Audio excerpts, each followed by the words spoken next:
Good morning from London. Merry Christmas. I'm Guy Johnson alongside Tom Mackenzie. We're an hour away from the opening trade. What do you need to know this Christmas Eve? Well, France has a new Prime Minister who has backed a 5% deficit and named Eric Lombard as Finance Minister. He's now got to deliver a budget by mid-February. No Christmas for him.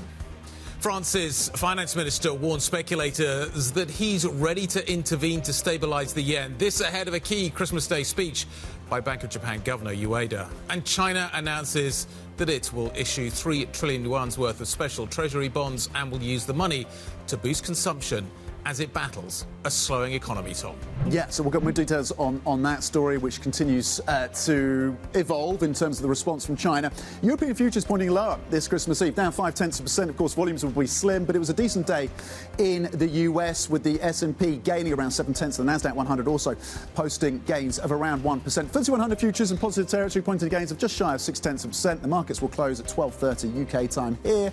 The US 10-year currently yielding you 4.58, euro dollar back below 104 at 103. A little softer versus the US dollar, down 0.1%. The countdown to the opening trade starts right now.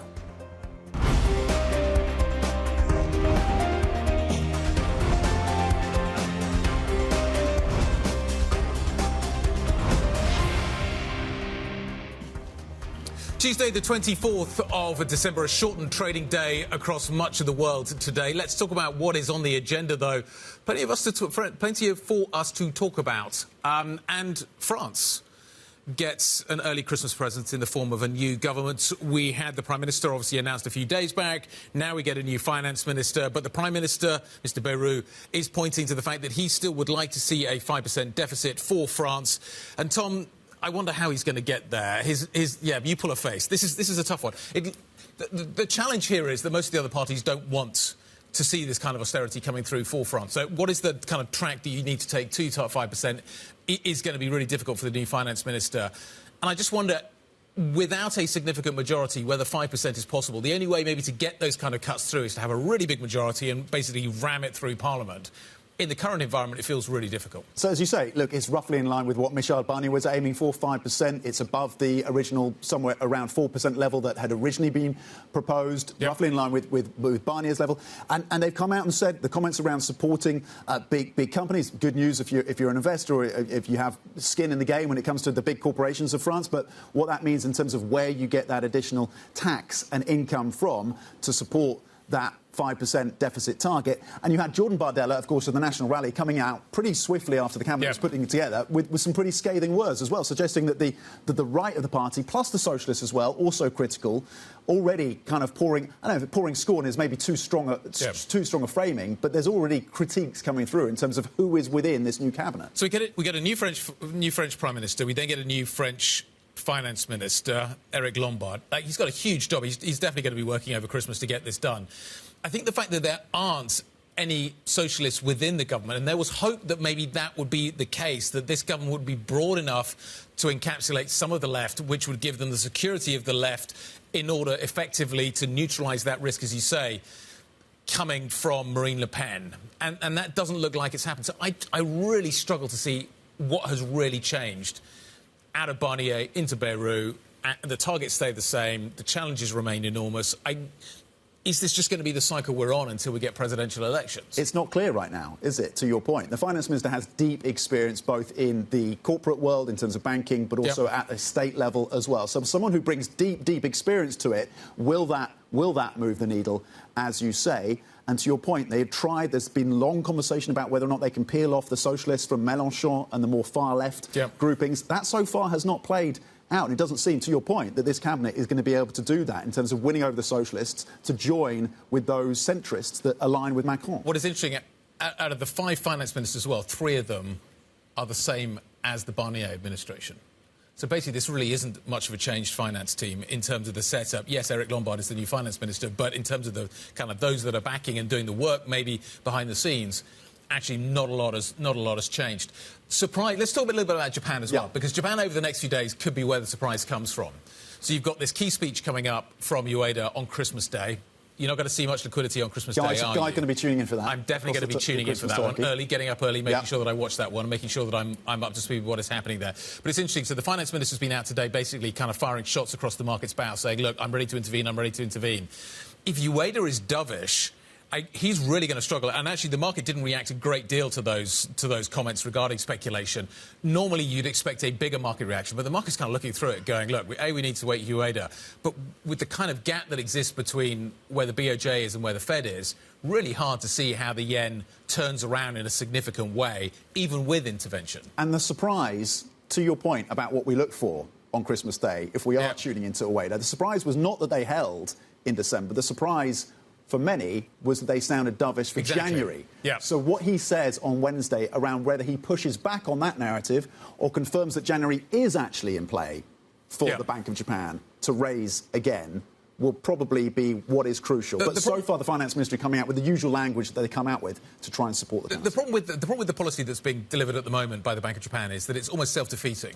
The more dovish they sound, i.e. we'll delay, we're going to wait and watch, the yen gets weaker and weaker and weaker, therefore the pressure to do something increases. So it's almost sort of, they're fighting themselves by delivering this weak yen policy, which at some point is going to force the hand of the Bank of Japan to do something. Yes, we may get intervention in the meantime, but at some point they're going to have to figure out a way of dealing with this weak yen, and maybe the only way to do that is to close the yield gap, even if it's just marginal. That's the key thing to watch on Wednesday. And then also at the end of the week as well, some details around what went into that decision-making as well. It's going to come out from the Bank of Japan. Let's talk about China. Yeah. What do you make of this? So this is interesting.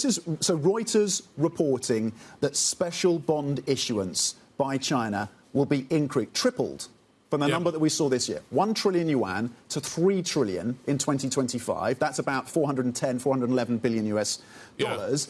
And the lines that are coming out from the Ministry of Finance that have had this two-day meeting have emphasised again that they want to have the liquidity to support the consumer in terms of vouchers and buybacks, enabling people to buy new cars, new washing machines, that's going to be a focus. This is something that economists have talked about for years when it comes to China, is rebalancing the economy so that the Chinese consumer has is this more of sufficient scale?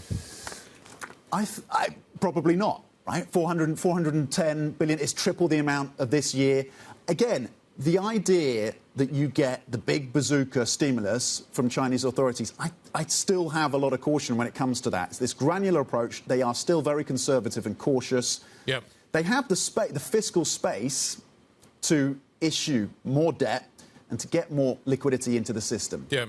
But there's a concern about bubbles building up. They've been burnt before, and they're still working through that when it comes to the real estate question.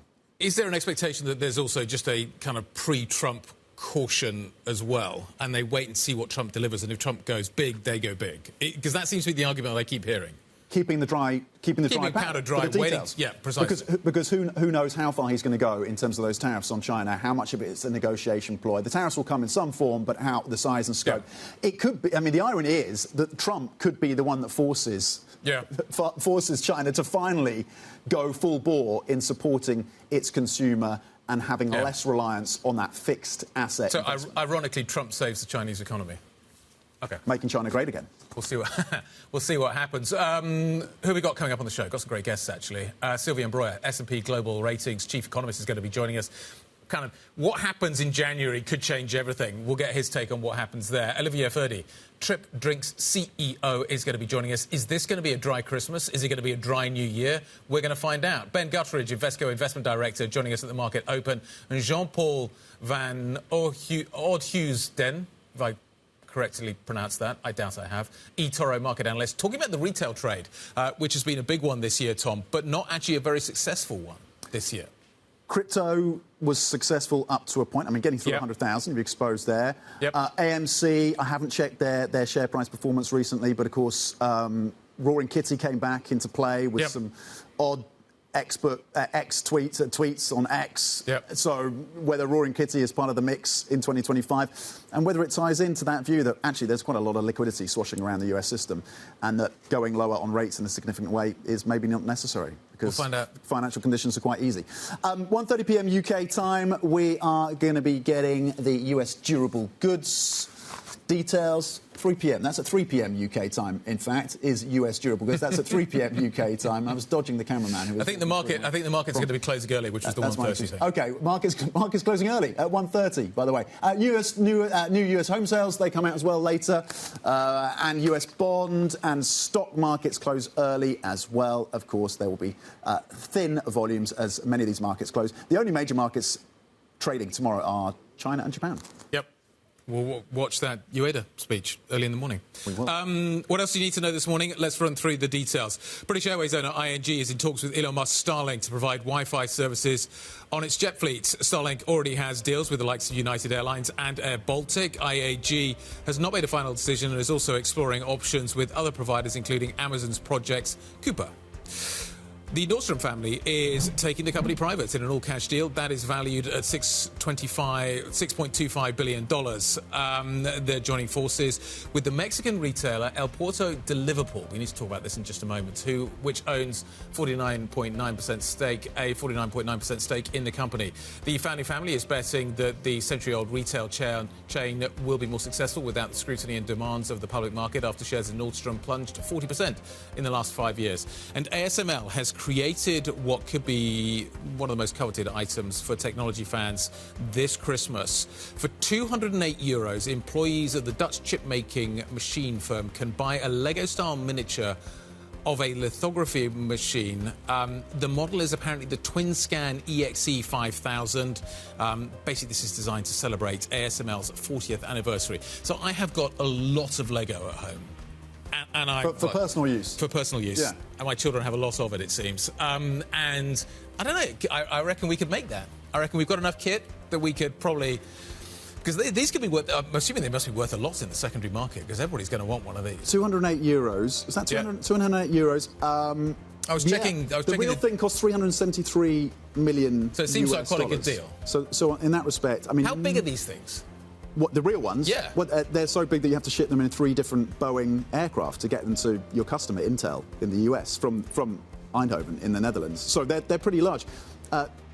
Tens of thousands, hundreds of thousands of different components. And when you speak to executives at ASML, they say, actually, the biggest part of our job is supply chain management, is the complexity of the supply chains because of the number of components go in. Inside one of these machines is the flattest surface on the planet. It's a mirror that's made by a German company, and that mirror that reflects these lasers is the flattest surface known to man. Wow. Yeah. OK. There you go. Tom's got all the information on this. Imagine Lego haven't exactly replicated that particular piece of equipment with inside. We'll have to break it open and have a look. We'll have to break it open. So I had to check the Liverpool Echo a little bit earlier on, which is not something I do on a fairly regular basis, but there's a chain of department stores in Mexico called Liverpool. Did not know this. Which struck me as being a little bit odd. Why would this be? This is part of the Nordstrom story that we were talking about just a moment ago. Apparently there's a connection to, according to the Liverpool Echo, a connection to Liverpool docks where a lot of the stuff used to come from, which is why this chain is called Liverpool. That's amazing. That's an amazing little factoid. Yeah. Does Liverpool scream luxury retailing to you? I don't know. I think you're at risk of doing you're at risk of walking into dangerous waters there and doing down. Like it screams good football. Yeah, I mean Liverpool. They're first in the Premier League. My Arsenal 33 points, 39 points for Liverpool above Chelsea. Chelsea have come back, haven't they? Poor old Man City. No one really pities them, do they? But Liverpool are doing very well under a new manager. 39 points, game in hand, as you say. Arsenal will get there eventually, but you know they're taking their time at 33 points. The production team are wondering where we're going with this. So am I. There we go. A little factoid about Liverpool, which department stores, luxury department stores. Anyway, you read this. Coming up, a key European gas this is a transition, isn't it? A key European gas transit deal approaches expiry. Its renewal could cause midwinter complications on the continent. We'll discuss the details. Plus, Leonardo is set to deliver 24 Typhoon jets to Italy. We're going to take a look at the defence stock. Up next, the French cabinet is shaping up, and Bayrou wastes no time looking to bring down the deficits. Can he actually do it? Can he get a budget across the line? Will he be supported by left and right? If you have any questions of your own for our guests about Guy Johnson's Lego skills, please send them to us on IB plus BBTV Go. This is Bloomberg.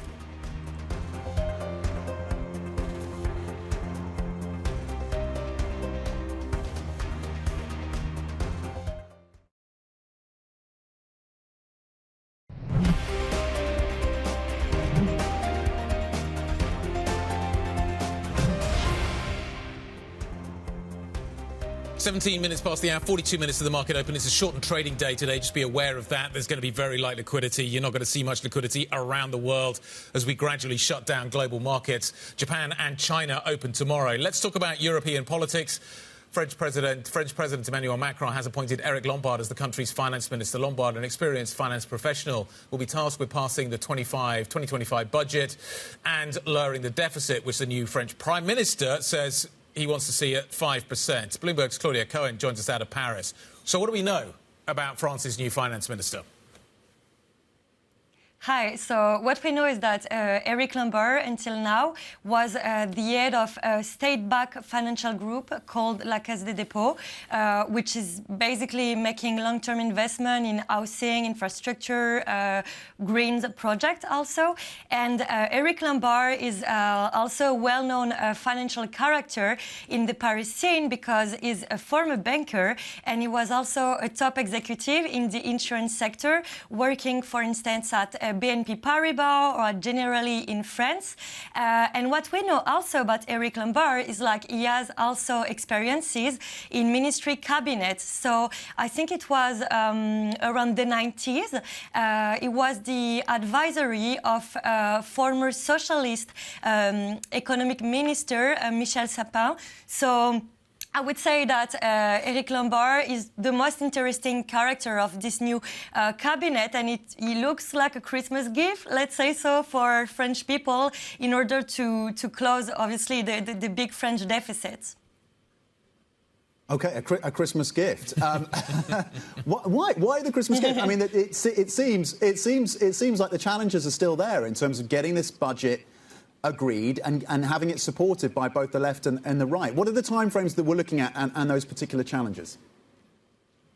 Well, I was saying that I have a joke, of course, but it's always better to have a respected figure among the company's environment, but also among the political spectrum. Also, as I said earlier, is kind of seen as a socialist. So it's good for Bayrou to have someone from the left-wing political party in his government. But as you said, of course, the challenges are still there. They are strong, as we know so far. So like Francois Bayrou, Prime Minister, said yesterday on French TV that he was still aiming to bring a new 2025 budget by mid-February. So Eric Lombard with basically have to find, let's say, the right equilibrium between how much public spending you need to cut and how much tax increase you want to impose on companies but also on households. So it's a critical question because, as you know, obviously, opposition forces, so left-wing but also far-right Marine Le Pen, they're not easy to convince and they didn't show, a lot of desire to make some compromise. Claudia, great stuff. Thank you very much indeed for updating us. Claudia Cohen joining us out of Paris. Sylvain Broyer, Chief EMEA Economist at S&P Global Ratings, joining us now to talk about all of this. Sylvain, let's just discuss kind of the politics of 2025 and talk a little bit about what impact that is going to have on the economic outlook. We don't know what the new Trump administration is going to do. We don't know what's going to happen in France. We've got a German election coming up. There's a great deal of political instability. Are economic forecasts going to survive contact with political reality in 2025? Thank you. Yeah, good morning. That's a good question. We don't know much, indeed. There are three policy pivots that could reshape the economic outlook in 2025. For now, the economy did rather well and as expected. I mean, the recovery is there. Domestic demand is firming in the Eurozone. And we expect that to strengthen further on the back of higher real income growth, and also interest rates will be less restrictive next year than they were this year, with the ECB cutting rates further. But as you mentioned, on the one side, the US administration could impact the outlook of the European economy because the US is the main destination for European exports. It's 17% of EU exports. Yep. It's almost 3% of GDP. At the same time, you have a brand new leadership in Europe. Not to forget, with a new European Commission, a new rotating presidency of the European Union, and a new president of the Council. And 2025 for the European governance will be the year of action. We have discussed a lot what is to do for Europe with the Draghi report, among others. Now it's really time to deliver on defense, on the single market, on the capital markets union. And finally, we have France and Germany, the main two countries of the EU by GDP. It's not clear whether Germany will ease its constitutional debt brake. And it's not clear how far the next French government or the current French government will go in bringing deficit down. So a lot of unknowns for 2025. So, you've run through a number of risk factors for the European economy, even as you project 1.2%. 1.2% growth. What is the number one wild card facing the Eurozone economy next year? Well, it depends on the angle you look at. So we have named the three policy pivots that could really reshape the outlook. But if you look at the economy by itself, there are two anomalies in this European recovery. The first anomaly is confidence. Growth is back. In sequential terms, it's close to potential. Inflation is closer to the ECB target. The level of employment is at record high. We have never had so much jobs in the European Union. And despite all this rather good economic news, the level of confidence is low. And it's even worsening and not improving. So that's an anomaly. And it's not sure whether growth will be strong enough to bring confidence up, or whether this weak confidence will hamper the recovery. For instance, if households continue to save money instead of spending it with lower interest rates. That's the first anomaly. And then there is another anomaly in this recovery, which is the labor market. We have a negative output gap, so GDP is still below potential, but we have a positive unemployment gap. So namely, the unemployment rate is lower than its equilibrium rate. We can assess that by the wage pressure we have. So these anomalies are unlikely to persist for a long time, and maybe they could rebalance. And it's not sure whether they will rebalance in a good sense or in the bad sense for the economy. OK, Sylvain Broyer, thank you very much indeed. Chief EMEA economist at S&P Global Ratings, on some of the upside we're seeing in the Eurozone economy, actually painting something of a benign picture, but with the risks, of course, and the uncertainties as well. Coming up, a conversation with the co-founder of CBD-focused consumer goods brand Trip. Her thoughts on shifting consumer trends away from alcohol and how the company is looking to fill the gap. This is a different type of drinking experience. So there's been a huge movement, obviously, towards low alcohol and low alcohol drinks. This is part of that narrative. How big a Christmas do we think they're going to see? It's really interesting. There was a Guinness shortage the other day, which maybe speaks against this narrative as well. But it does seem as if people are drinking less at Christmas, drinking less more broadly. This company obviously has been a beneficiary of that. What does Christmas look like? How much further can this trend extend? Is this something that is kind of cyclical, or will it be something that has just become structural? Has it so far? And the demographics as well is interesting. Shifting in that direction. Anyway, Christmas Eve, a few people may be popping a little champagne tomorrow, but we'll wait and see. Maybe CBD's on the agenda as well. This is Bloomberg.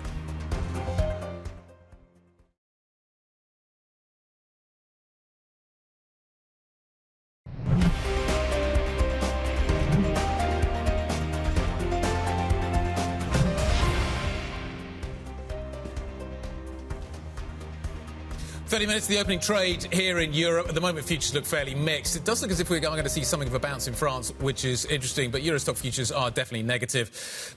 You're not going to see much liquidity today, to be brutally honest, and you are going to see an early close. So I think we'll probably have to wait until the new year before we get a realistic view of what is happening in these markets.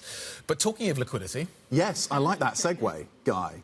You got there first. I was going to steal it. Liquidity. Staying on liquidity, the holiday season is in full swing, for many at least. And after indulging at Christmas, more and more drinkers are considering the Dry January Challenge to make a healthy start to the new year. Trip Drinks has come up with an alternative that it says allows customers to join in on the fun but cut back on their alcohol intake. Joining us now is Olivia Ferdi, co-founder of the CBD-focused consumer brand Trip. So, Olivia, correct me if I'm wrong, but this is a derivative of hemp, and you put it into your drinks and it has a calming effect. What is the demand going to look like for drinks like yours? There was a view from some that these kind of alternatives would prove a fad. Are you seeing that, or is the demand there real? It's real. It is growing. We're seeing week on week. And this season, this festive season, seems no suggestion of abating. You know, CBD derived from hemp is one of many functional ingredients in our products, alongside things like ashwagandha, magnesium, these incredible natural ingredients that help your body adapt to stress. So as you mentioned, it allows people to partake, relax and unwind, but without any negative connotations of alcohol. No hangover. Sounds too good to be true, doesn't it? Okay. No hangover.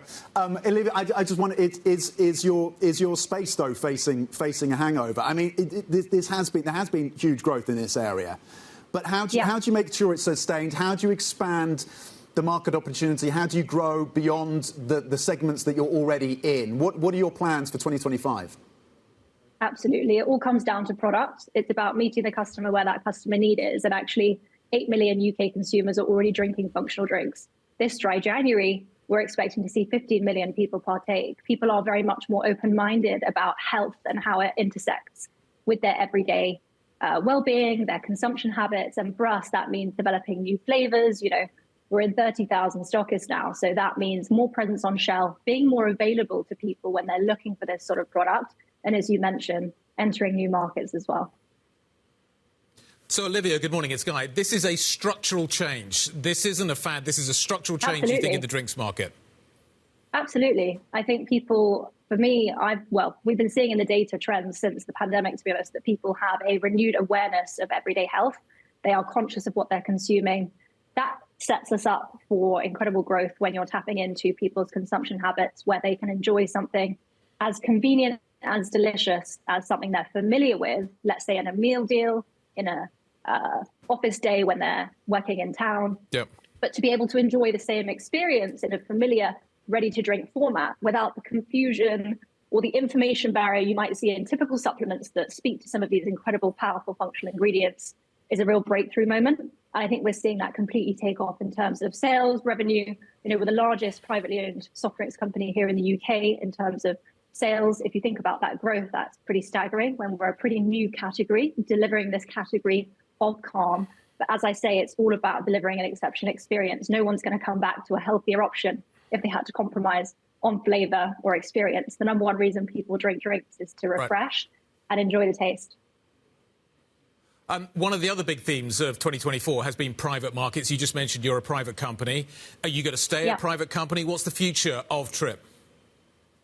Well, I think the future is broad. I think the way consumer habits are shifting means there's a lot of options available. As you can imagine, some of the larger conglomerates that have been around for hundreds of years are quite intrigued and interested in the growth sector that we are driving. But for us, it's all about that customer and making sure we can serve them best, which for now is keeping doing what we're doing, expanding overseas so we can meet more customers and help more people with that everyday transition to a healthier, easier alternative, which still tastes as good. And again, with Dry January, that's a huge sort of campaign season for us where a lot of people are more open-minded as to this shift. Olivia, you kind of hinted at this, I suspect. Have you had approaches then from companies like Diageo? Have you had taps on the shoulder saying we might be interested in buying you?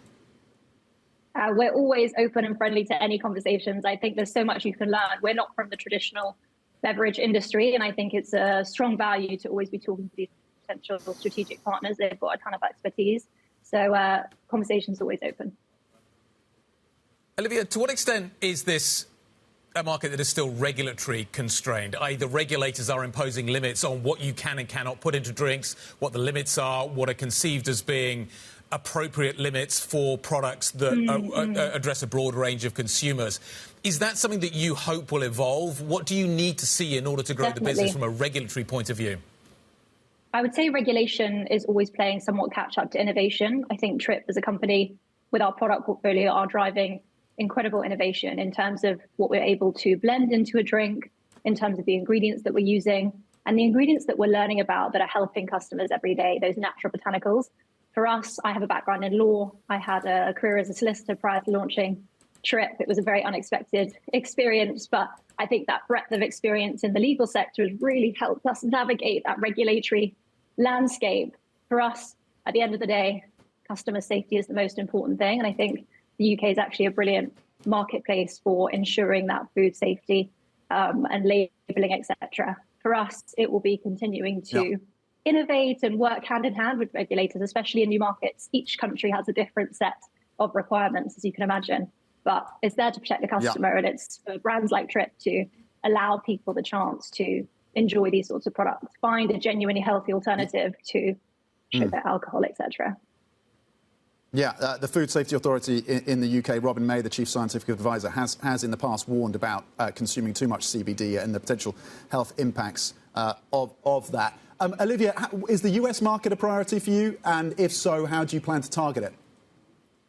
Absolutely. So the US market is an enormous market. The average US consumer drinks 3 times as many beverages outside of their home per day as the UK. There are a lot of anxious people there looking for healthier products. And for us, that is our mission, to deliver these moments of calm in the everyday chaos. There's a lot of people over there we want to help serve.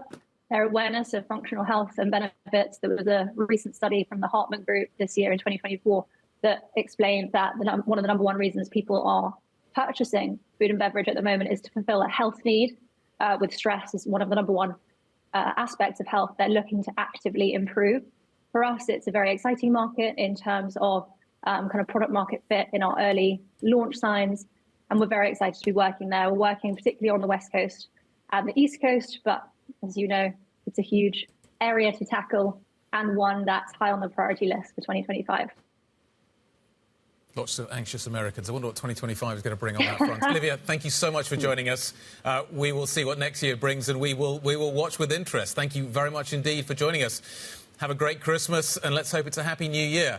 OK, let's talk more about what is happening in the food and drink space and what we can expect coming to top restaurant tables over the next year. Joining us now is Kate Crader of Bloomberg Pursuits. Good morning. Good morning. So CBD-infused drinks sound like they're on the agenda. What else? Here we come. Well, you know what? We should keep talking about non-alcoholic drinks maybe, because there is a really big beer company in the U.S. called Athletic Brewing that was actually started by a hedge fund alum. He's from Point 72, the Steve Cohen, the Steve Cohen company. And so he, a couple years ago, decided that he couldn't party hard at night and then wake up and have meetings at 5 and 6 o'clock. So he stopped drinking, and he started this great company called Athletic Brewing, and they are now just making inroads into the UK. They just launched at Emirates. Yep. They're doing a collaboration with Arsenal. But they're going into a lot of football stadiums. They've paired up with the right team, haven't they? Guy Johnson's still trying to work out how he continues to party at night and then come in bright and early. So maybe this is the answer, isn't it? It's the drum and bass for Guy Johnson. Mission accomplished, Guy. Well done. Well, this is the objective for 2025. More drum and bass.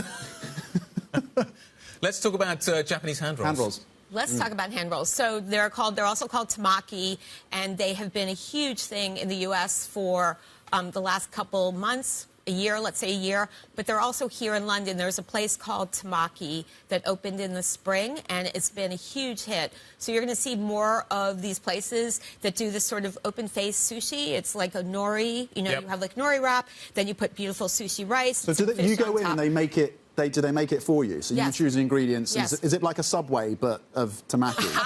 That's bold. Yeah, you could say that. I'm not sure I would say that, but I'll let you say that. But it's good because it's sushi's gotten so crazy expensive in some places, and this is a good entry point. They look really good. No, they're delicious. That's a scallop one, I think. But you can like custom make them. It's easy to eat. You don't have to worry about making a fool of yourself with chopsticks. And invariably they're cheaper than getting a piece of sushi. So please go have some. Please go have some. Okay, that's on the menu for next year. Peppercorns. Okay. Peppercorns. It's going to be raining peppercorns. I mean, it sort of already is, but it's an easy way for chefs to add a lot of flavor, fiery, and they have sometimes a kind of sweetness, but it's a one-hit thing. You know, restaurants are under so much financial pressure now, and any way that you can cut down on the number of ingredients you use while also still, you know, making a splash and having like a cool ingredient name on your menu. And so there's been huge demand. There's so many cool peppercorns out there. We were looking at one called Vine Ripened Purple Peppercorn, which is a song, I think, but it's really... We've got a song reference in. What about Sichuan peppercorns? Because they have that numbing... I know. I can make a mean Sichuan pepper gin. You can? Yeah. Oh, my gosh. It's a good Christmas Can tip. you bring that in? It has that numbing, it has that kind of numbing sensation. Precisely. No, exactly. Yeah, no, you're seeing that more and more. It used to be that you would mostly see it in a certain kind of Chinese food, and now chefs are sort of grabbing it and putting it in because it has that exciting, thrilling flavor. Yeah. I'm trying to think of somewhere to go with that. Try and line up Arsenal and the numbing feeling. Okay, so we've kind of laid out some of the areas that we might want to think about in terms of the types of food we're eating. Where are we going to want to be eating in 2025? That's a really good question. If there was one place, if I was going to send you to one place, it would be Mayfair, and that's because the Rosewood Chancery is opening up there, and there are two like heavy hitter power restaurants coming there.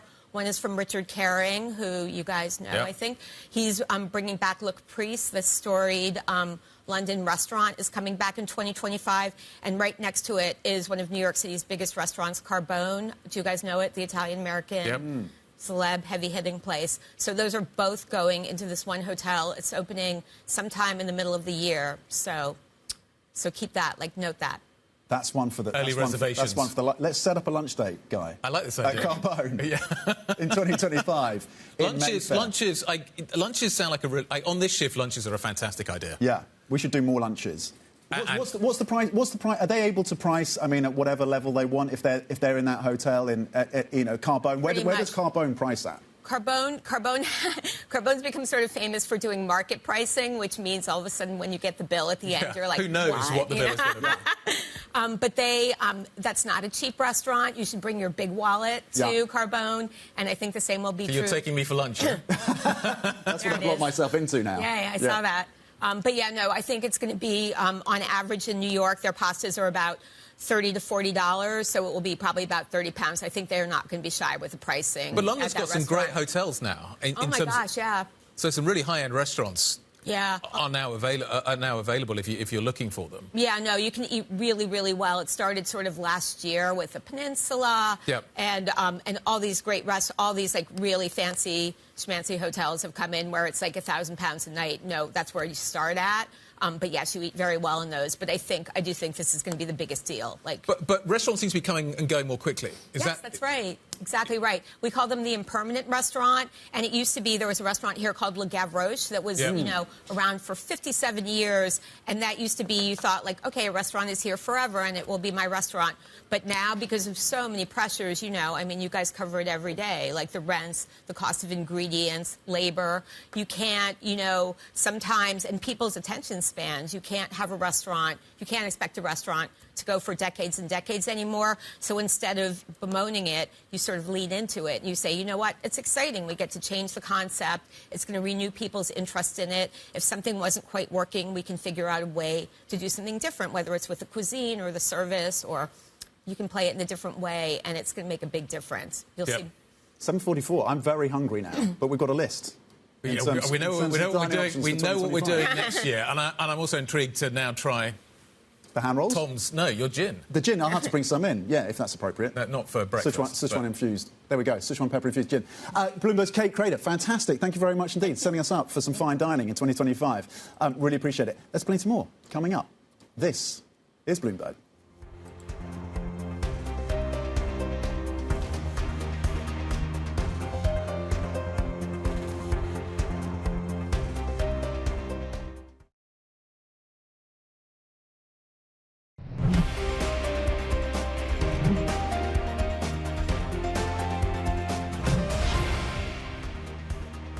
12 minutes to the European equity market open, 12 minutes to the opening trade. It's not going to be an exciting open, I suspect, this morning. It is a shortened session. I don't suspect there's a lot of liquidity in the market today. One area that you want to focus on, though, is what is happening with the yen. Light liquidity is coming up. Is that an opportunity for the Japanese authorities to push the yen around? Let's kick that around with Ven Ram, Bloomberg MLive cross-asset strategist. Ven, we've got a speech coming up on Christmas Day from BOJ Governor Ueda. The finance minister is clearly concerned about this weak yen. He's been making a lot of comments this morning. Are they both on the same page? I don't think they're both on the same page. Look, Ueda is concerned about the yen, but he's even more concerned about getting the policy direction right. What he doesn't want to do is to overhike or step up the pace of hikes to an extent that will choke off any recovery in the Japanese economy. And that is his number one priority. If you look back to all his comments, what has he been saying? He's been saying that we need to address real rates. On the other hand, he's also been saying that, look, we need to get the full picture on the strength of the labor market, on wage hikes, wage increments. And that means that they will have to wait for the spring wage negotiations all over again. So this is a BOJ that's going to drag its feet, is not going to do anything before March, April. And therefore, for him to come out and say something completely new on Christmas Day, I don't expect him to do that. It would be very uncharacteristic. I would expect more of the same noise that, yen has to, obey the fundamentals and that kind of thing. But I don't think I'm going to lose sleep over what he's going to say on Christmas Day.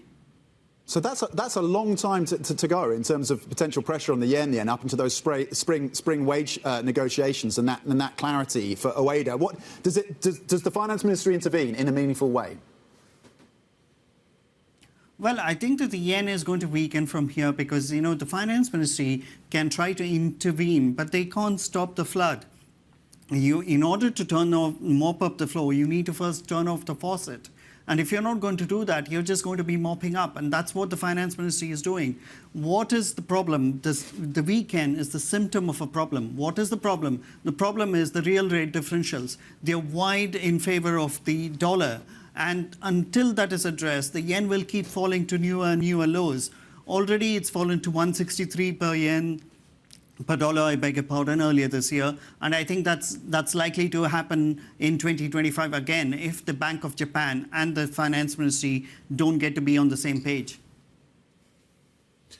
Ven, just quickly, new French government, same problem. Are we going to see anything different for French assets? Probably, the one big difference between Bayrou's government and the Barnier government is that the Barnier government pretended that the national rally did not exist. And I think Bayrou has given a concession that, look, they do matter in the bigger scheme of things, at least in terms of getting the budget passed.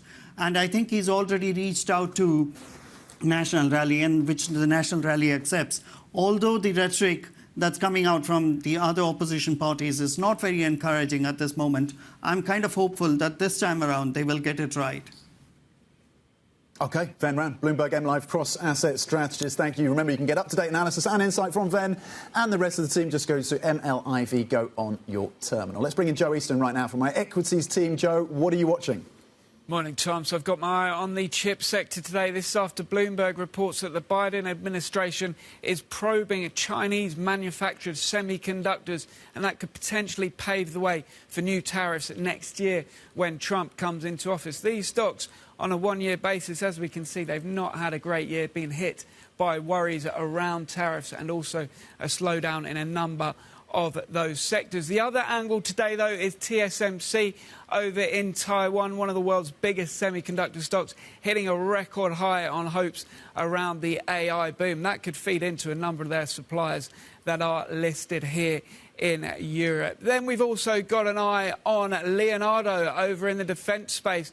The company getting an order of 24 fighter jets from Italy in the latest boost for the Italian company. That stock has actually done pretty well year to date, up around 72%, continuing to benefit from increased defence spending. We also did see this sector rising yesterday on speculation around potential increase in spending by NATO countries amid fresh pressure from Donald Trump. So it could yet be another positive one for some of those stocks today. Then on the negative side, a massive profit warning once again from Vistry, the UK home builder, saying that a number of its partnership deals haven't progressed as quickly as possible. Therefore, they've downgraded their earnings guidance for the third time this year. We saw a big drop in this stock just a couple of months ago, down 29%. It is one of the worst performers in UK home builders. But this sector is showing quite a lot of value at the moment, trading back below book value, which is the key level that investors do look for when they look to start picking into these stocks. We can see those losses. So a lot of that driven by the increased mortgage rates. They haven't come down enough yet. We'll wait to see if that happens next year. But keep an eye on Vistry, set to drop here in London today. OK. Joe, thank you very much indeed. Have a great Christmas, Joe. Thank you very much indeed for joining us. Let's talk about what we're going to watch into this market open. I think the first thing to say, Tom, is that it is going to be a quiet session. It is an early close. I suspect you're not going to see a lot of business being transacted this morning. But I think you take a step back, you look at how much Europe has underperformed this year. And I think, yes, there have been some key stocks that have done better. But nevertheless, this discount, you look at the FTSE 100, a market that was meant to perform better this year, just hasn't delivered on some of the numbers. The exception appears to be the DAX, which is weird, considering the fact that the German economy has not done well. But you look at the names that have driven it, names like SAP and some of the defence names, those have been the drivers. So defence and software with the lean into AI. Yep. There's the ECB, so our S&P guest on earlier in the show, actually painting a pretty benign picture of the Eurozone, seeing growth increasing from 0.8% this year to 1.2% next year. And as well, with the ECB expected to cut pretty aggressively, could that be supportive for earnings? Does the narrative shift on Europe? Interesting year coming up. How much of the forecasts are going to get thrown out by the end of January? We'll wait and watch that one. That's what London looks like this morning. Fantastic. This is Bloomberg.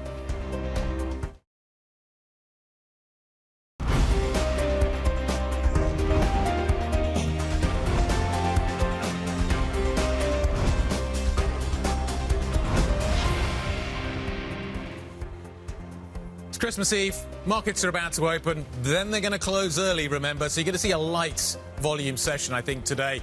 I'm not sure you're going to get much of a market signal out of it. There are many markets that are not open today. Many of the Nordic markets are not open today. Germany's not open today. Switzerland's not open today. So just bear all of that in mind when you think about what I'm going to say next. Yesterday, the session in Europe, going sideways for most of the day, a little dip into the close, a little bit of a fade before a little bit of a pickup. The US markets actually powered ahead into the close, so that provides us a little bit of a tailwind in Europe. Technology was a big feature of the landscape yesterday, though I'm told that actually the market did broaden out yesterday, which we certainly haven't seen over recent weeks. This is what the futures pictures look like at the moment. I think reasonably confused. Stocks 50 futures, I think you can just park that one at the moment. FTSE 100 futures are up, CAC futures are both trading higher.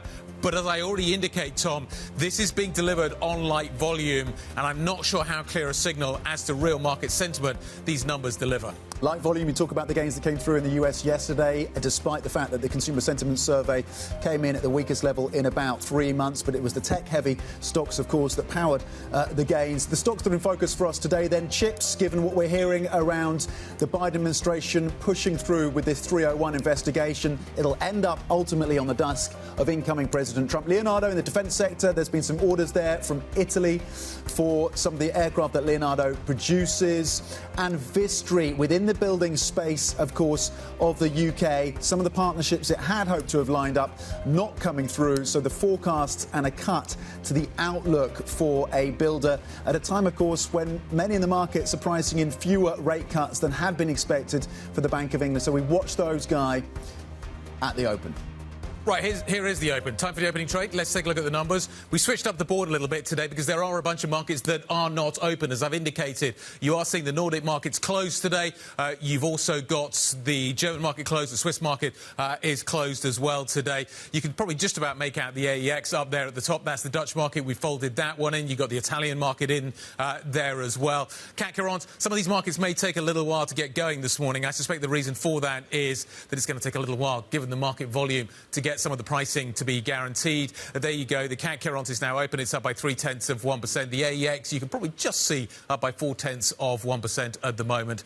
Tom, what do the sectors look like? At the top of the list so far, early doors, of course, retail is gaining 0.5%. Travel and leisure, now the best gaining sector, up 0.5 as well. Technology, of course, in focus around the renewed scrutiny on some of those quote-unquote legacy chips being produced in China and shipped to markets like Europe and the US. That scrutiny happening, of course, in Washington. Technology as a sector is gaining just shy of 0.5%. 0.4% is the gain coming through.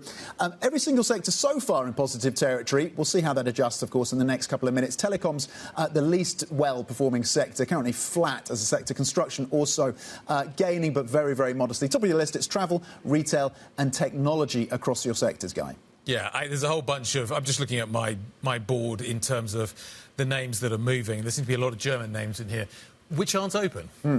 So we are looking at that. In terms of what we're looking at in terms of broader European markets, it's hard to really get a sense of a clear direction here. I think probably we're going to have to wait for January the 2nd, probably beyond that, until we start to get some stability. I wonder, actually, if we don't get real market pricing until after the Trump inauguration and we start to get actually some real clarity and some understanding as to what that policy framework is going to look like. As we get into January, do you just enter wait-and-see mode as you wait to watch and see what Trump actually delivers and the reality of that story? Well, let's bring in Ben Gutteridge at that point and see if that is the case. That is the view from Ben Gutteridge, Investment Director in Invesco. Ben, good morning. Happy Christmas.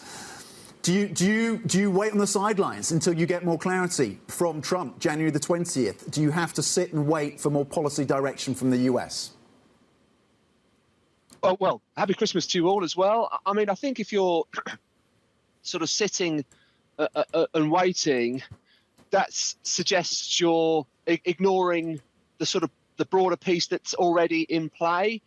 I think there's enough in there, as in, if you're looking at the growth backdrop, growth looking okay, with inflationary pressures, yes, sort of being a little bit more toppy of late, but we still think the inflationary trends are ones that spell out there's some moderating to come, and therefore that we're still in an interest rate cutting cycle. It's not going to be a rapid one, both on the basis that growth's okay, but also that inflation's quite stubborn.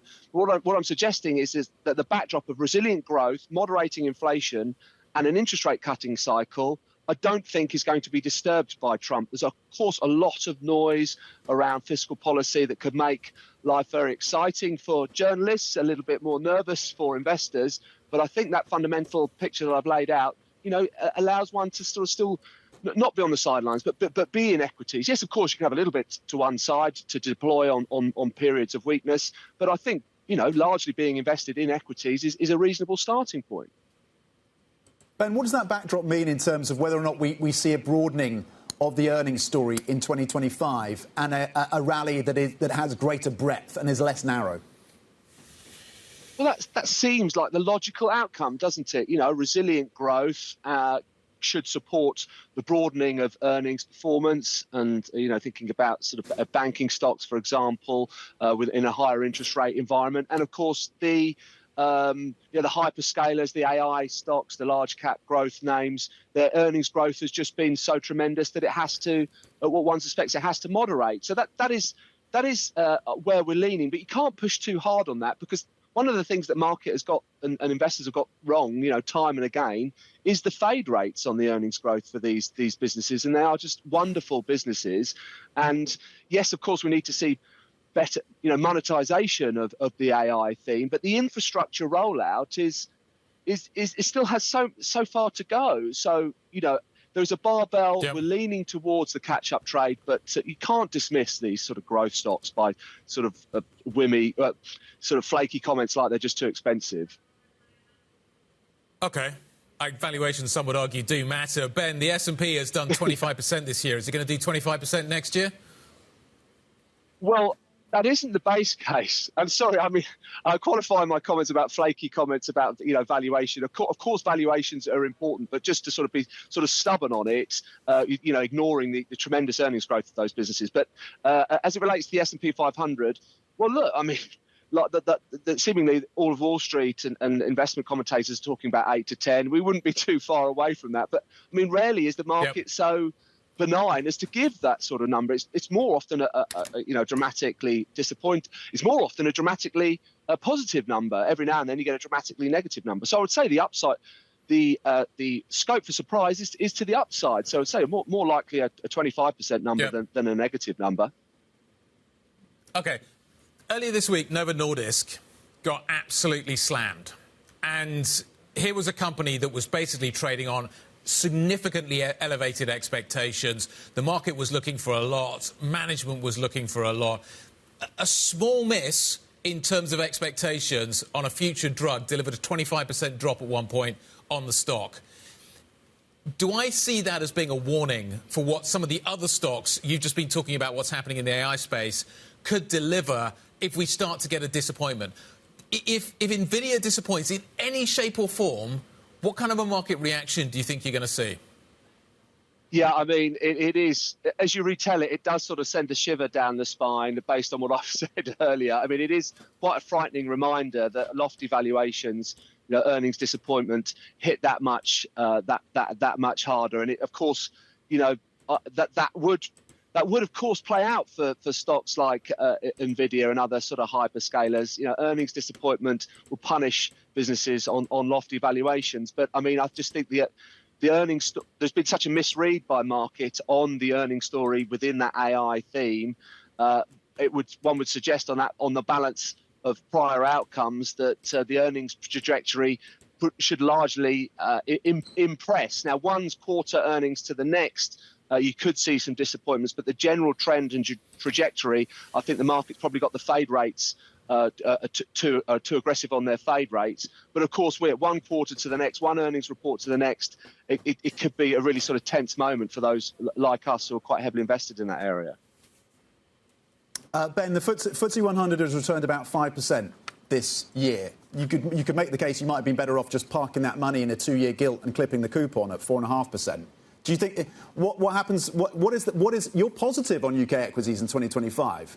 What gets you? What underpins that optimism?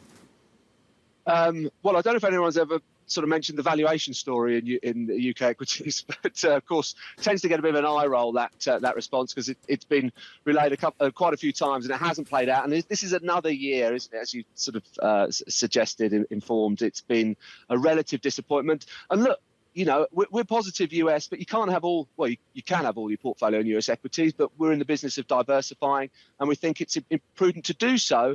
And UK equities look like a decent hedge. There's a valuation story underpinned by lots of dividend and increasingly more buybacks.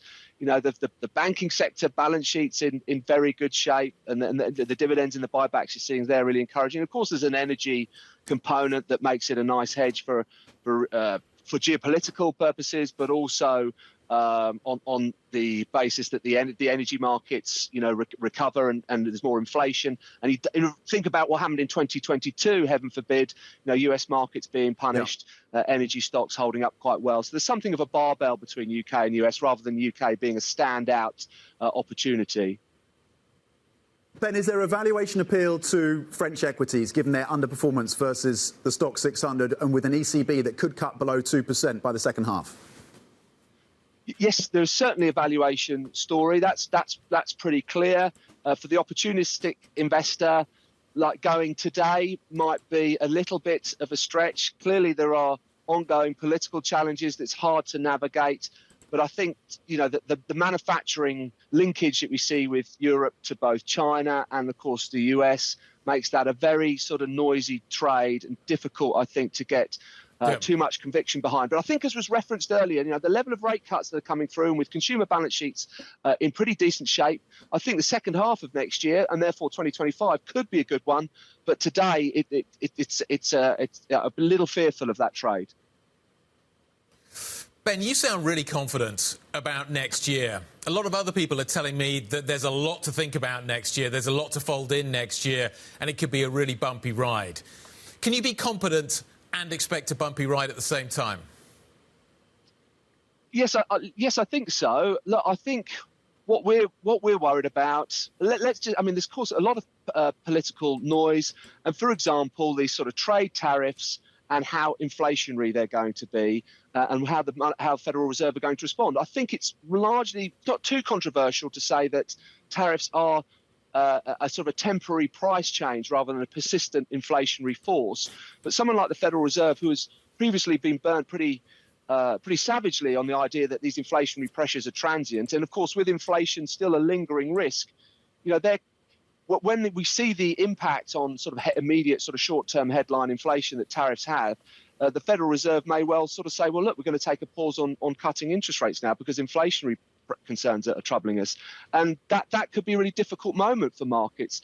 But I don't think it removes the general disinflationary story over the course of 2025, and that would be in an interest rate cutting cycle, and that growth can remain resilient. But those types of events could be pretty nervy for investors and require a lot of hand-holding. Ben, great to catch up. We'll look forward to next year. Should be an interesting year. Ben Gutteridge, Investment Director, joining us from Invesco. Let's talk about some of the single stocks that we are watching this morning. House builders, certainly having an interesting ride. Joe Easton. So we've got a bit of excitement in what is otherwise a very, very quiet day with all these market closures ahead of the break. Vistry slammed once again. We're down 18%. The company announcing that it's lowering its pre-tax profit guidance by around 50 million quid. I've just read RBC's note on this. Anthony Codling, the analyst there, writing that he hopes this is the last profit warning that they do this year. So I think he's giving a bit of a tongue-in-cheek response to that one. But the company has now downgraded its guidance 3 times this year due to the weakness in the partnership model. Now, we are seeing a little bit of a feed-through, actually, into some of the other builders. Persimmon, Taylor Wimpey, Barratt, all coming down. Actually, the worst performers on the SXXP at the moment, potentially meaning there is a little bit of a read across in terms of weakness on that sector. Then we were also watching Leonardo following that 24-plane order from the Italian government. Haven't yet got a price on that one. We might expect to see a little bit of upside when that one does open. I'll have to double check if that market is actually open today. I believe it is, but we'll have to double check on that one. It's not trading yet. If it is, then it is totally my fault. But we are seeing AstraZeneca gaining at around 0.7% today. It's difficult to keep a track on all these markets. But AstraZeneca is gaining. They did actually give a bit of negative news on one of their lung cancer drugs. They're saying they're not going to now submit that to the European regulator for approval following some disappointing feedback. We're pretty much holding up. It's a very quiet day on the London market. Rio Tinto in mining. Now, this one getting approval for a big takeover called Arcadian Lithium, which is it's doing in the US. The US company approving that in terms of their investors, and that stock was rising around 4% in the post-market yesterday. We'll wait to see how that one opens. Rio holding steady, just not getting much excitement at all. I'm doing my best here, but that one only up 0.2% at the moment. In terms of chips, these ones, well, finally a little bit of a move in some of those stocks. ASML, BE Semi, Infineon, Soitec gaining. Potentially some news that we had earlier around the Biden administration looking to control the supply of Chinese manufactured semiconductors. Yeah. That is potentially positive for that sector, seeing some more gains in the chips today. I think Italy's closed. Yeah, I thought it might be that. I'll take the flak for that one. That was me, not the producer. That's a team effort. Joe, great stuff. Thank you very much indeed. Joe Easton joining us from our equities team, looking at what is happening around Europe. Quiet session, as he says. One area that we are looking for, though, a little bit of reaction today, coming out of actually Japan into Europe, is kind of the Honda-Nissan trade into Renault. Renault's tracking a little bit higher this morning, and actually the market reaction to that tie-up yesterday was surprisingly positive. I would have thought Honda would have been under a little bit of pressure, but there seems to be a perception, I think this is mainly around the buyback narrative, that actually this is being taken quite well by investors. So the management team there actually pitching it quite nicely to the investor base. So the team in Tokyo are telling us that they're bringing forward the buyback. It's not increasing the buyback. They brought it forward dramatically, so it's a big number. The team on the ground in Tokyo again saying they're reacting to the buyback rather than the deal or the takeover of Nissan. But Nissan also turned around as well in the session in Tokyo, turned into positive territory. Renault obviously has that majority stake, more than 35% stake in Nissan, and Renault says they're going to continue to work through their strategy and they continue to monitor what this means for them. Interestingly, just in terms of the ratings on the debt of Renault versus Nissan, Bloomberg Intelligence have put out a piece saying that Nissan is rated more highly than Renault, and they think there's a mismatch there, given what we're seeing in terms of the deal-making. Well, this feels like a sort of crisis moment for Nissan, so you would have thought actually the credit would reflect that, and you wonder what would have happened if a deal hadn't been done to that credit. So, yeah, I think it's an interesting position. I think all these car makers, though, look fairly stressed right now.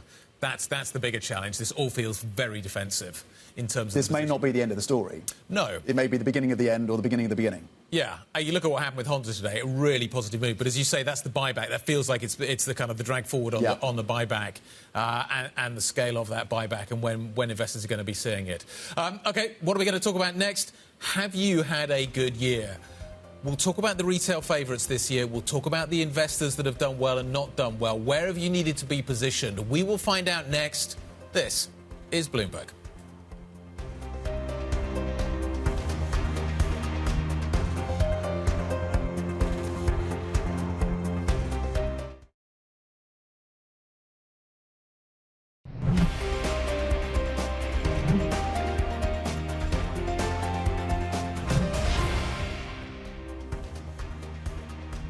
Tuesday the 24th, 19 minutes past the hour. Welcome back. You're watching the opening trade. Look at the screen in front of you. It is green. I'm not sure it actually tells you that much. Many markets in Europe are closed. It's an early close for the markets that are open. US markets are going to close a little early as well today. I think you're going to have to wait a while to get a true market signal. Yesterday may have been the last kind of clean signal that you're going to get for a while. Generally, equities did well out of the States. Technology, in particular, traded strongly. Strategists at JP Morgan say retail investors logged some of the worst returns since 2015 this year, despite the S&P's roughly 26% surge since January. That's all you had to do, be in the S&P. Small investors managed less than 10% over the period. Misfired trades include loading up on meme stocks early in the year that fizzled out and selling the likes of Tesla and Nvidia during the August rounds. However, going into 2025, my next guest says retail investors are cautiously optimistic and prefer tech, crypto and US stocks. That certainly has been the trade so far this year. Let's talk to Jean-Paul Oudheusden, joining us from Etoro, to get a take of what's going to happen next year. Why did retail investors get this year so wrong? 10% sounds like a good number, and relative to a lot of hedge funds, actually that isn't a bad number. But all you had to do was be in the S&P this year, and you did well. Yeah, to be fairly honest, Guy, it's not the numbers that I recognize from our own platform, portfolios that we see. A lot of the investors, as you say, they have preferred tech, crypto, US from the beginning of the year, where still a number of professionals were quite modest about their expectations. Retail investors went all in and they made very good returns, whether they were in equities, in gold, in crypto. They had on average a very good year.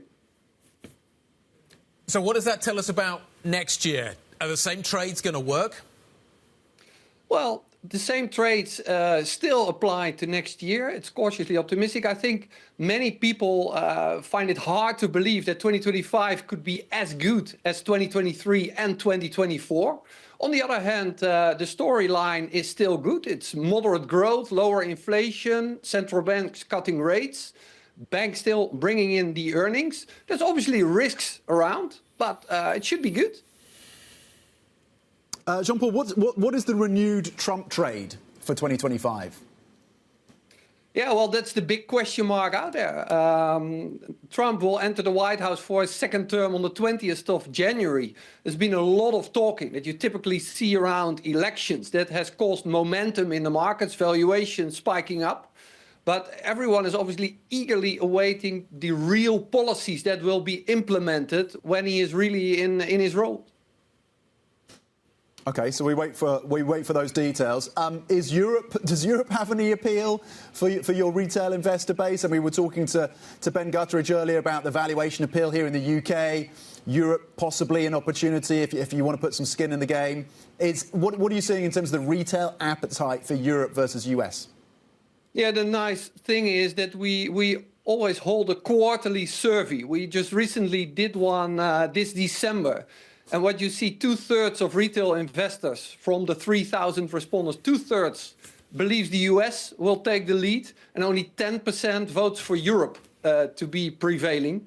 Yeah, and if you look at what happened in 2024, you can't blame them for it, right? Let's talk a little bit about what happened this week. I keep coming back to this question because I think it's really kind of actually quite important. Novo Nordisk got absolutely hammered. Here was a company that was trading on very, very elevated expectations.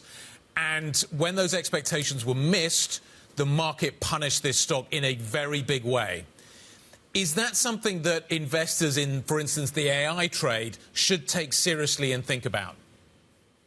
I'm not sure that it's immediately related to AI, but it's true that Novo Nordisk is one of these European stocks that caused some pain in portfolios. You know, together with LVMH and ASML, long time the top 3 European listed stocks, they didn't do well. On the other hand, you know, you look elsewhere. You look at Siemens Energy, you look at Rheinmetall in France, you look at Schneider Electric. Despite political turmoil, there are still European stocks that did well.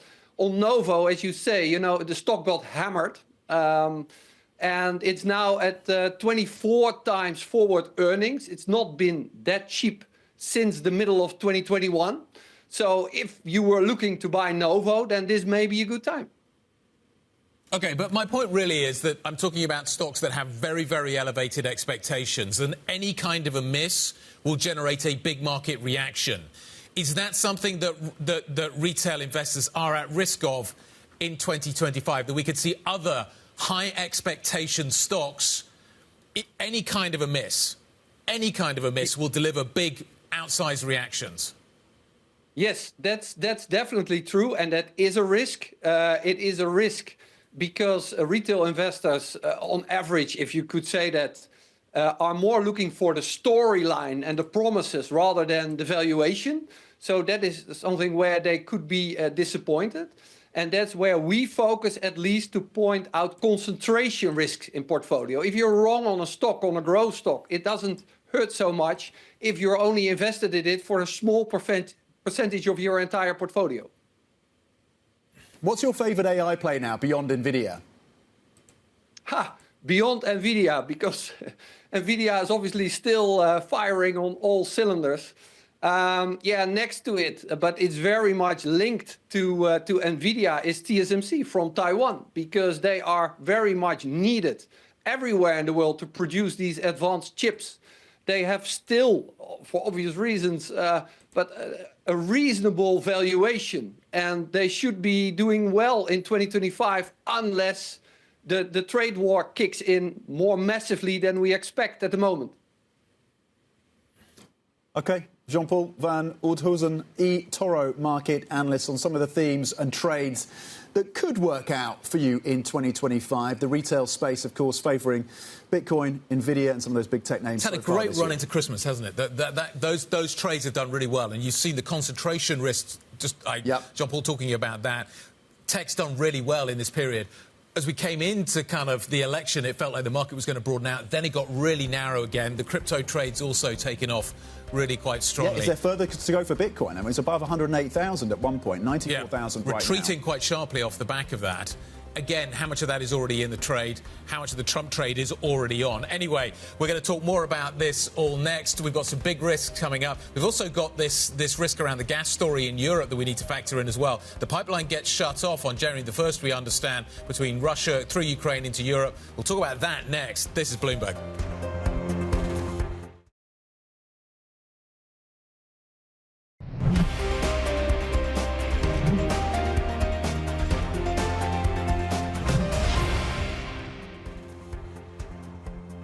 Welcome back. Happy Christmas. This is the opening trade. We are 30 minutes into today's session. You're seeing some very modest gains of 0.2% across the stock 600. A number of markets, of course, closed for the holidays. Just China and Japan will be open tomorrow. The European benchmark currently up 0.2, as I mentioned. Over in France, the CAC current gaining 0.4%, lifted by Renault. It's one of the top performers so far in the session. Of course, volumes are thin because of the holiday period. The FTSE 100 here in the UK closing at 12.30 today, currently adding 27 points, up 0.3%, despite the downside coming through for Vistry, the home builder, which is one of the biggest losers, if not the biggest loser across the European space so far, dropping close to 17%, Guy. Let's talk about what is happening in the commodity space. An armada of vessels operating near Asia's maritime thoroughfares, moving hundreds of millions of barrels of sanctioned oil, called the Dark Fleet. The ships also risk environmental catastrophe. They're very old, and therefore the risk is high. Here's a closer look at the illicit shipping hub hiding in plain sight. On the edge of one of the world's busiest shipping corridors sits an armada of tankers trading in billions of dollars worth of sanctioned oil. Many of these ships gathered here in the South China Sea east of the Malaysian peninsula are part of what's known as the Dark Fleet, a network of aging vessels that often operate without insurance and hide their location to move sanctioned oil. We became aware of this flotilla in the end of 2023. It was the size and the scale of the flotilla that kind of caught our attention. Importantly, it's outside territorial waters and in an area where countries have much more limited enforcement rights. Positioned midway between the oil exporters in the Persian Gulf and oil consumers like China, it's an ideal spot for ships from east and west to converge. Typically, calm waters make transfers easier. We've been following sanctioned oil for quite a long time, and tracking that, we found that not only had that cluster grown, but also the number of ship-to-ship transfers, so these are transfers of oil done at sea, that number had increased steadily. The trade in oil subject to US sanctions has surged since 2022, fueled by curbs on Russian exports, as well as restrictions reimposed on Iranian crude in 2018. Not all the oil in this cluster and moving around this area is Iranian, but the vast majority is. Because of US sanctions on Iran, Iran really needs to sell its oil and really needs the revenue that comes from these sales. That was a Bloomberg Originals on how this Southeastern Asian oil hub is helping funnel sanctioned Iranian crude out of the Middle East into China, into Asia. Subscribers, of course, can watch the full documentary on the Bloomberg terminal, on the website, on Bloomberg.com, and, of course, on the Bloomberg Originals YouTube page. European natural gas prices, let's talk about those as well, because they're rising for a fourth day on supply concerns. This as a deadline for a key pipeline that transits Russia, Ukraine into Europe. That could be ending in just a week's time on the 1st of January. It also coincides with forecasts for colder weather across Europe, likely to increase demand for gas. Let's bring in Bloomberg's Priscilla Azevedo Rocha. Priscilla, let's talk about what happens when this transit deal ends. Are we ready for it here in Europe? Hi, thank you so much for having me. So some countries say, such as Slovakia and Czech Republic, that they are yet not ready for it because this gas costs more to them than any other possible alternative. But those countries, they had years to prepare and so on. It's just a very misfortune that the end of this agreement, this 5-year agreement, comes when Europe is still, the balance of supplies here in Europe are still very, very tight. And it coincides with a bout of cold weather, as you said, so which is likely to see an increase in demand for gas. So it could end up being a tight winter for the continent. Priscilla, which European nations in the east, of course, of the continent are most exposed, most dependent on this particular flow of Russian gas? And how does that leave them in terms of their exposure? Right now, the most vulnerable one would be Slovakia. Slovakia relies on this gas for most of its industrial and household consumption. Up to a month ago, we also had Austria, who managed to break the current contract that they had with Gazprom. And to a certain extent, we have Czech Republic. Hungary and other countries in Central Eastern Europe, they get their gas from Russia through Turk Stream.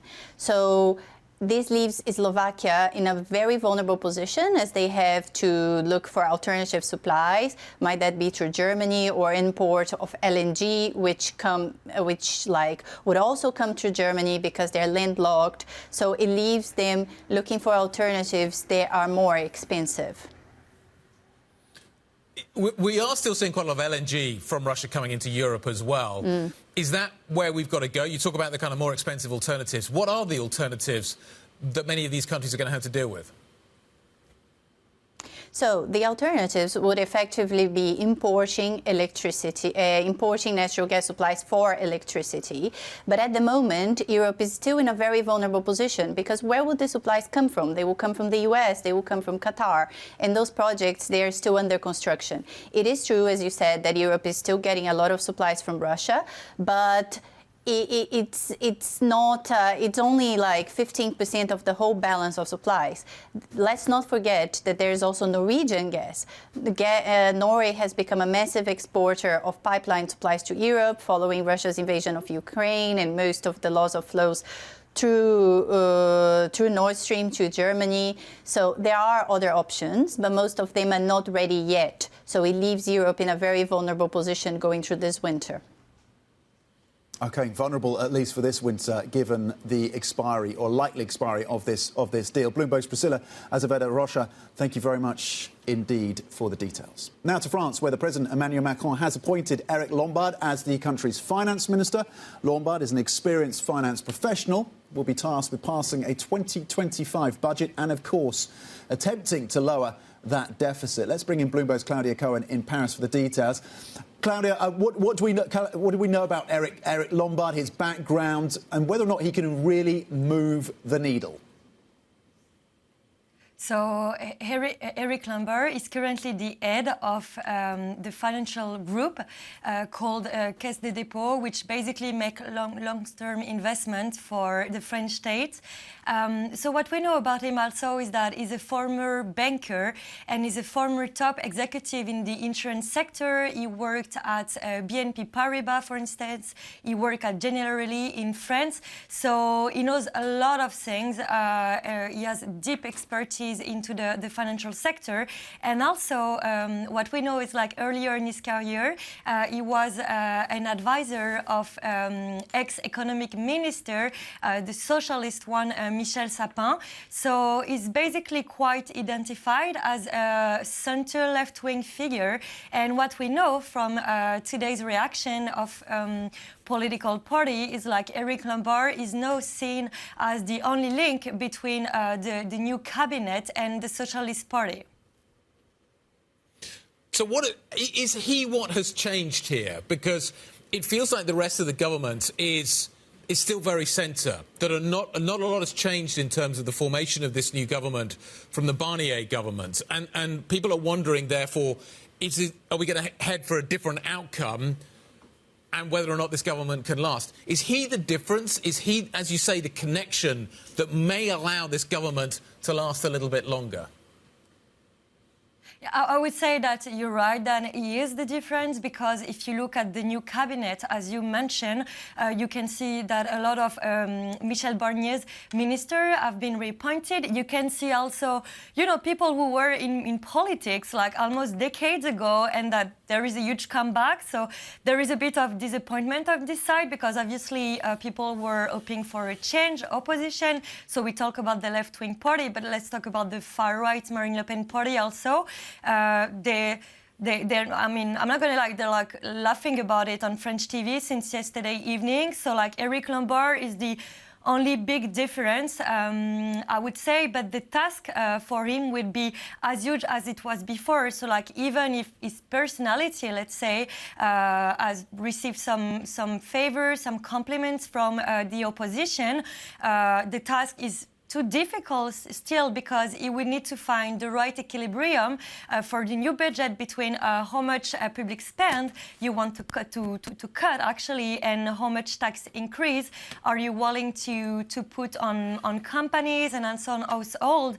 And I would say that one of the red line that we understood that Francois Bayrou wasn't ready to cross, let's say it's like the far right party but also the Socialist Party are expecting this new cabinet to modify the pension reform that was voted out a few months ago.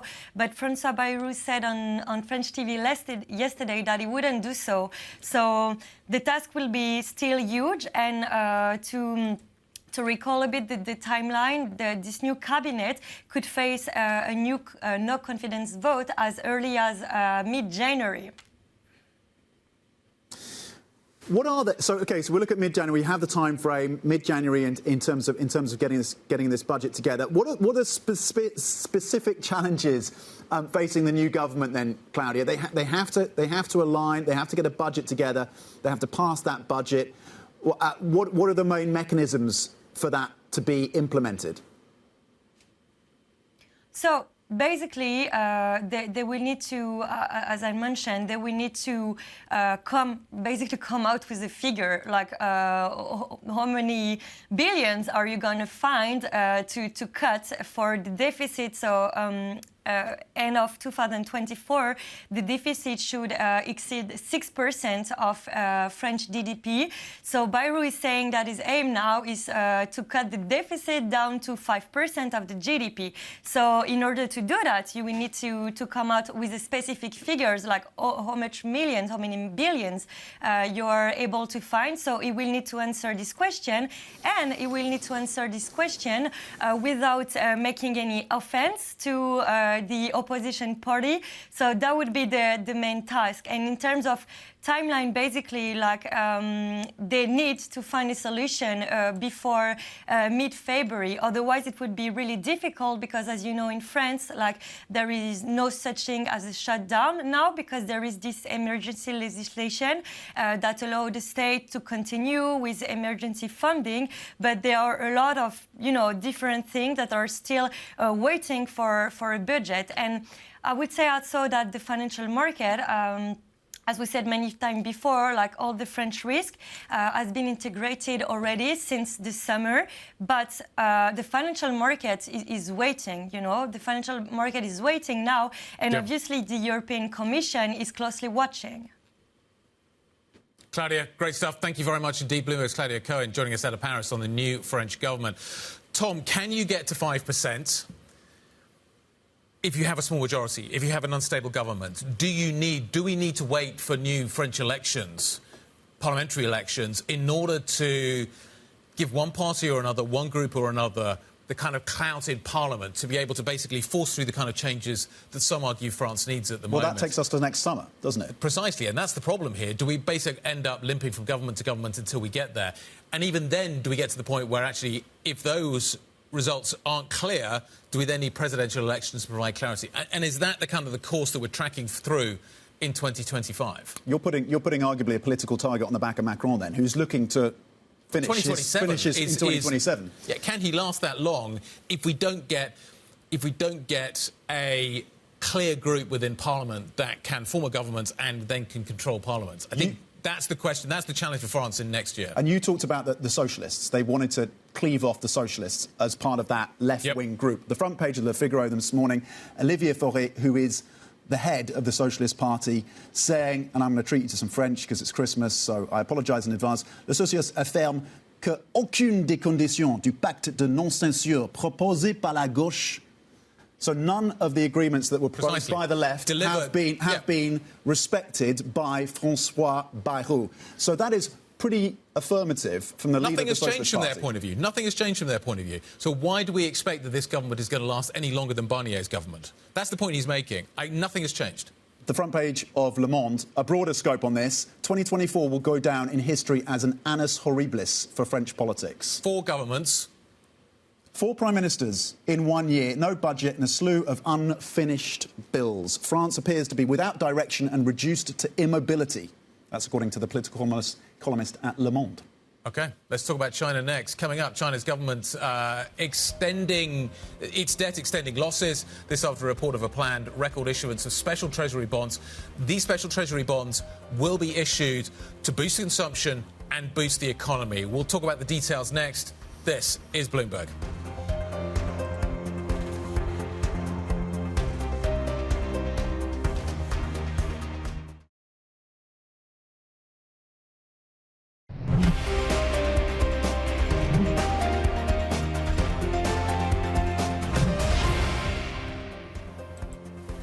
Welcome back. You're watching The Opening Trade. We are 48 minutes into an equity market session that isn't delivering a great deal when it comes to the big picture numbers. This is what the indexes look like. You've got a whole range of markets that are closed today.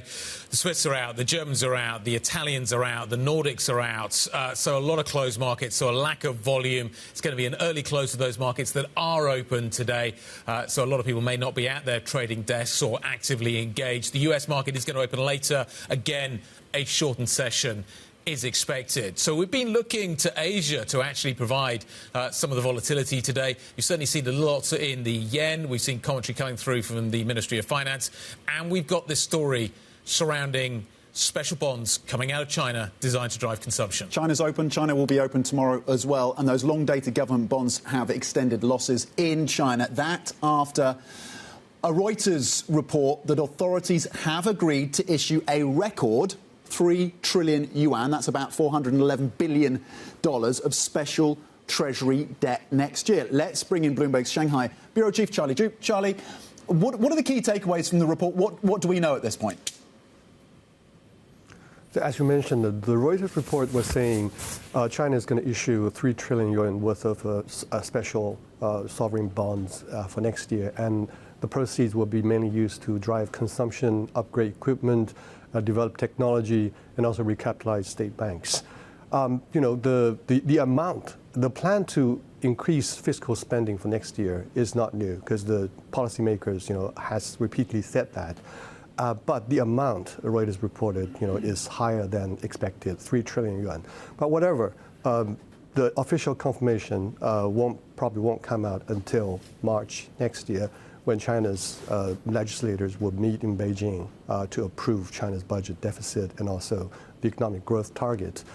Earlier this month, China's policy makers, have said, that China will adopt a more aggressive pro-growth policy for next year because of uncertainties it's facing for next year. And one of the factors, worrying them is, Trump presidency, because Trump has threatened to increase tariff on Chinese exports, which has been a big contributor to China's economic growth over the past few years. Yeah, so everybody's now waiting, to see what the final number will be. Having said that, after the policymakers said they're going to boost fiscal spending for next year, there's been expectation that China will, raise its fiscal deficit to 4% of GDP next year. And on top of that, China will increase the issuance of a special sovereign bonds as well as special local government bonds for infrastructure spending. Charlie, they talk about the proceeds being used to drive the consumer side of the economy, to boost consumers. How does that actually work? Where does the money get spent? Where do the proceeds go? According to a report, they're going to use the proceeds to, finance so-called consumption subsidies. They've been rolling out, local governments around China have been rolling out, issuing coupons to residents, for them to purchase consumer goods, buy movie tickets, things like that. Yeah, and also, a big chunk of the money is going to be used to finance so-called equipment upgrade. So factories can upgrade, trade in their obsolete equipment, for more advanced technology, and that's accounts for a big part of the government spending this year. And the finance ministry actually today issued a statement saying they're going to accelerate the spending and expand the magnitude of fiscal stimulus next year. It just didn't give a figure like how much more exactly they want to do that next year. Okay, great stuff. Thank you very much indeed, Charlie Zhu, joining us, Bloomberg's Shanghai Bureau Chief. Let's talk about the relationship between almost actually China, Musk, and Donald Trump, because this is going to be one of the key areas we're going to have to watch out for next year.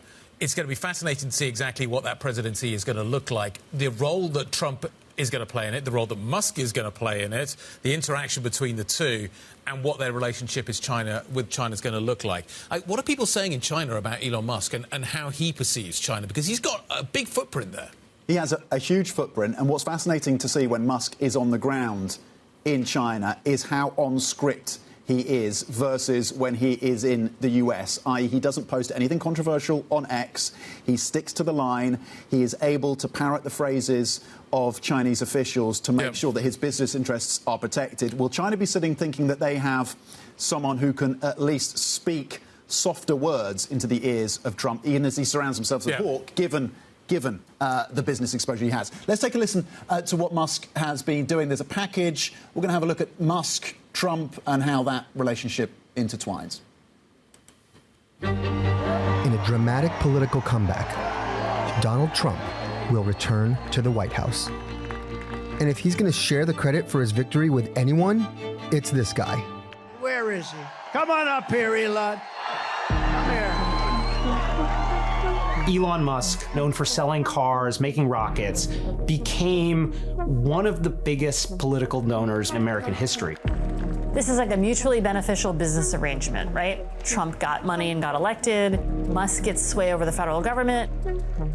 This mutually beneficial arrangement includes a new role for Musk that raises a whole host of potential conflicts. I think the funniest name is DOGE, the Doge, Department of Government Efficiency.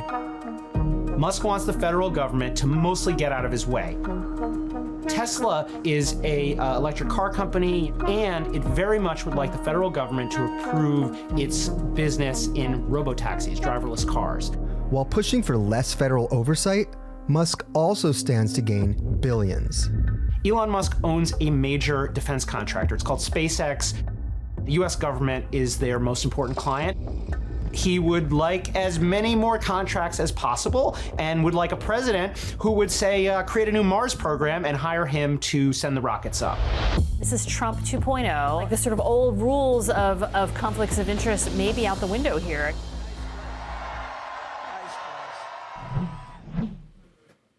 If you want to set up for 2025, you want to watch that. Bloomberg Originals on Musk's new role in the Trump administration. Fascinating. You can watch it on the website, theterminal.com Originals YouTube page. Well worth a watch.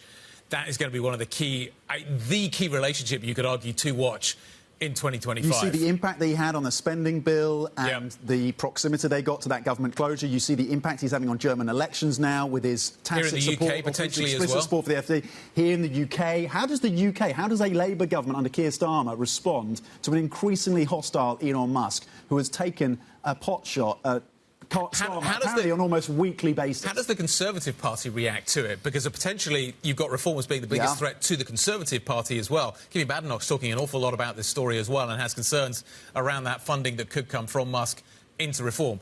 This is going to be one of the narratives that we're going to have to digest. It is going to be a fascinating 2025. There is so much potential for volatility next year. What do we do between now and the inauguration? It was interesting, Gutteridge was saying you can't sit in your hands, but so much could change at that point. That time frame. Brace yourselves, strap yourselves in. It's going to be a wild ride. The Pulse is coming up next. That wraps things up. Tom and I are done for the day. Have a very happy Christmas, everybody. I will see you in the new year. We will look forward to 2025. It is going to be a fascinating setup into the Trump administration. What is that going to mean for the rest of the world? We are going to be here to cover all of that. London looks lovely. Have a great Christmas, everybody. This is Bloomberg.